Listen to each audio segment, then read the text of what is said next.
Welcome to মৌলিক study. মৌলিক স্টাডিতে তোমাদের সবাইকে স্বাগত। আজকে 8ই জানুয়ারি 2024-এর কারেন্ট অ্যাফেয়ার্সের ইম্পর্টেন্ট প্রশ্ন নিয়ে চলে এলাম। চলো শুরু করা যাক। 1 নম্বর প্রশ্ন, সম্প্রতি কে সেবির নির্বাহী পরিচালক হিসেবে নিযুক্ত হলেন? এটা হচ্ছে G Rammohan Rao. Security and exchange board of India অর্থাৎ সেবি সম্প্রতি জি রামমোহন রাওকে 3 বছরের মেয়াদের জন্য নির্বাহী পরিচালক মানে ইডি হিসেবে নিযুক্ত করতে চলেছে। সেবি 25 বছরের বেশি অভিজ্ঞতা সম্পন্নের সাথে রাও তার নতুন ভূমিকায় দক্ষতার ভাণ্ডার নিয়ে এসে ইডি হিসেবে তার ক্ষমতায় তিনি তদন্ত বিভাগ এবং অভ্যন্তরীণ পরিদর্শন বিভাগের তত্ত্বাবধান করবেন। সেবি এটার ফুল ফর্ম তোমাকে সর্বপ্রথম জানতে হবে, সেটা হচ্ছে securities and exchange board of India. এটা প্রতিষ্ঠা হয়েছিল 1988, সদর দপ্তর মুম্বাই, আর প্রতিষ্ঠাতা হচ্ছে ভারত সরকার।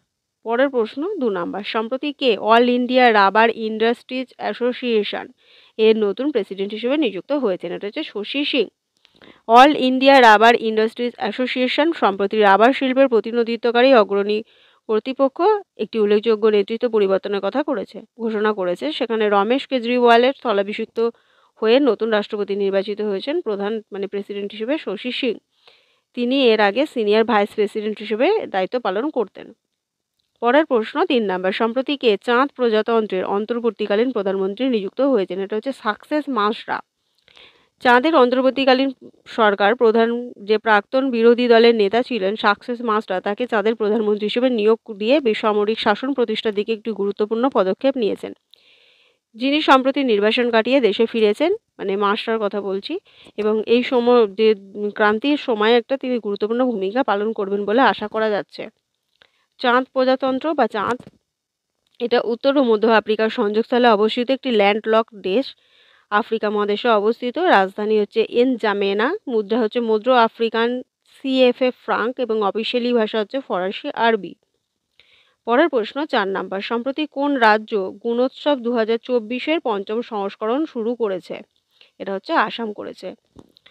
আসাম সরকার গুণোৎসব 2024-এর 5ম সংস্করণের জন্য প্রস্তুতি নিচ্ছে এবং বিস্তৃত রাজ্যব্যাপী মূল্যায়ন সরকারি স্কুল জুড়ে 40 লক্ষ শিক্ষার্থীর কর্মদক্ষতা মূল্যায়ন করার জন্য এটা করা হবে। 3 তারিখে শুরু হয়েছে এবং 8 তারিখ অবধি এটা চলবে 2024 পর্যন্ত। এই উদ্যোগটি রাজ্য শিক্ষার মান বৃদ্ধি, শিক্ষার ফলাফলের উন্নতিতে গুরুত্বপূর্ণ ভূমিকা পালন করতে প্রস্তুত। এটি 35টি জেলা জুড়ে 43,498টি সরকারি স্কুলের একটি বিশাল নেটওয়ার্কে কভার করবে। সেখানে মোট ছাত্র রয়েছে 39,63,542 জন। আসাম রাজধানী হচ্ছে দিশপুর। মুখ্যমন্ত্রী হেমন্ত বিশ্ব শর্মা। রাজ্যপাল হচ্ছে গুলাবচাঁদ কাটারিয়া। ন্যাশনাল পার্ক হচ্ছে Dibru Saikhowa national park, Kaziranga national park, Manas national park, Orang national park আর নামেরি ন্যাশনাল পার্ক। পরের প্রশ্ন 5 নাম্বার, সম্প্রতি কোন মন্ত্রক প্রেরণা কর্মসূচি চালু করেছে? এটা হচ্ছে শিক্ষা মন্ত্রক এটা করেছে। শিক্ষা মন্ত্রণালয়ের স্কুল শিক্ষা এবং সাক্ষরতা বিভাগ গর্বিতভাবে প্রেরণা একটি অভিজ্ঞতামূলক শিক্ষা কার্যক্রম উপস্থাপন করেছে।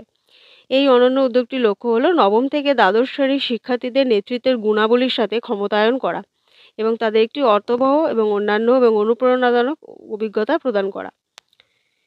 এই প্রেরণা কর্মসূচি ভারতীয় শিক্ষা ব্যবস্থার নীতি এবং মূল্যায়ন ভিত্তিক শিক্ষার প্রদর্শনে দৃঢ় প্রতিশ্রুতি চালিয়ে যাবে, যা জাতীয় শিক্ষানীতি 2020-র একটি ভিত্তিপ্রস্তর বলা যেতে পারে।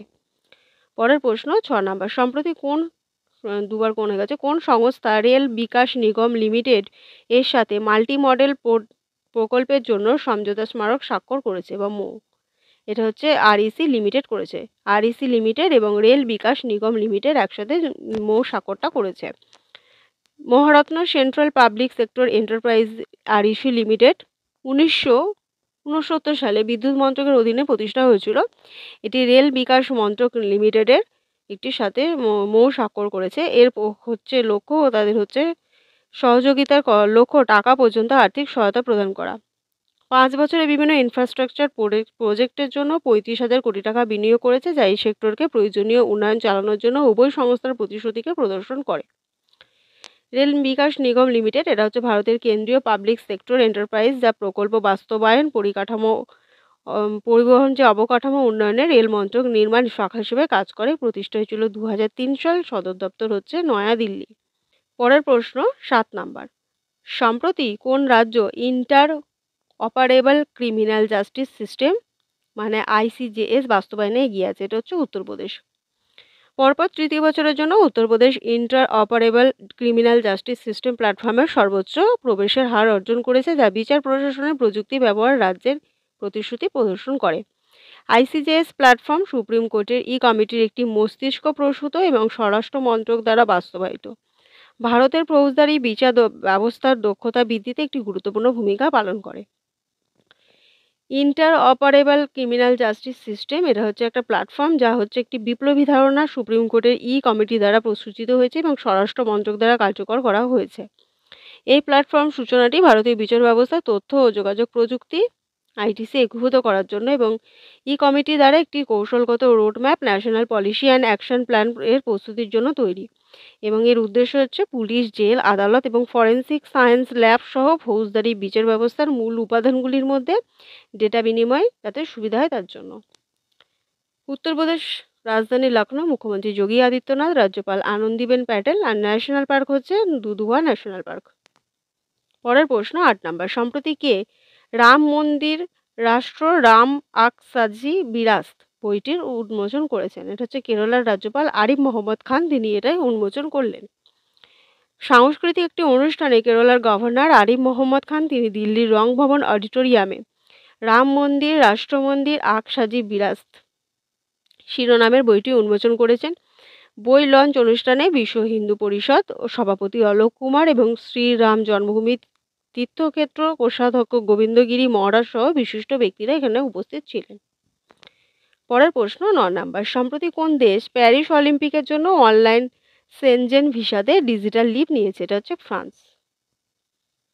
একটি অগ্রণী পদক্ষেপে ফ্রান্স প্যারিসে 2024 সালের অলিম্পিক এবং প্যারা অলিম্পিক গেমসের জন্য সম্পূর্ণ ডিজিটাল সেনজেন ভিসা প্রবর্তনকারী প্রথম ইউরোপীয় ইউনিয়নের সদস্য হয়ে উঠেছে।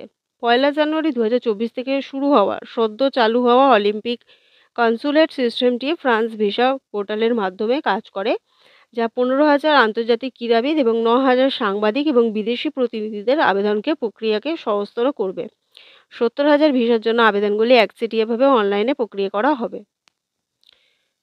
ফ্রান্স হচ্ছে রাজধানী হচ্ছে প্যারিস। আচ্ছা, প্রধানমন্ত্রী হচ্ছেন এলিজাবেথ বোন, আর ইমানুয়েল ম্যাক্রন হচ্ছে রাষ্ট্রপতি। অফিসিয়ালি ভাষা হচ্ছে ফরাসি। পরের প্রশ্ন এবং লাস্ট প্রশ্ন 10 নাম্বার। সম্প্রতি কোথায় FIH হকি 5-এর বিশ্বকাপ বাছাই পর্ব আয়োজন হবে? এটা হচ্ছে ওমানে। ওমান তার সর্বশেষ ক্রীড়া বিষয় উন্মোচন করতে প্রস্তুত একটি অত্যাধুনিক কমপ্লেক্স, যা FIH হকি 5 বিশ্বকাপ বাছাই পর্ব হোস্ট করার জন্য ডিজাইন করা হয়েছে। প্যারিসে 2024 সালের গ্রীষ্মকালীন অলিম্পিক গেমসের ঠিক আগে নির্ধারিত FIH হকি 5 বিশ্বকাপ এটা এখানে হবে। 15 থেকে 21 জানুয়ারি 2024 পর্যন্ত এটা অনুষ্ঠিত হবে।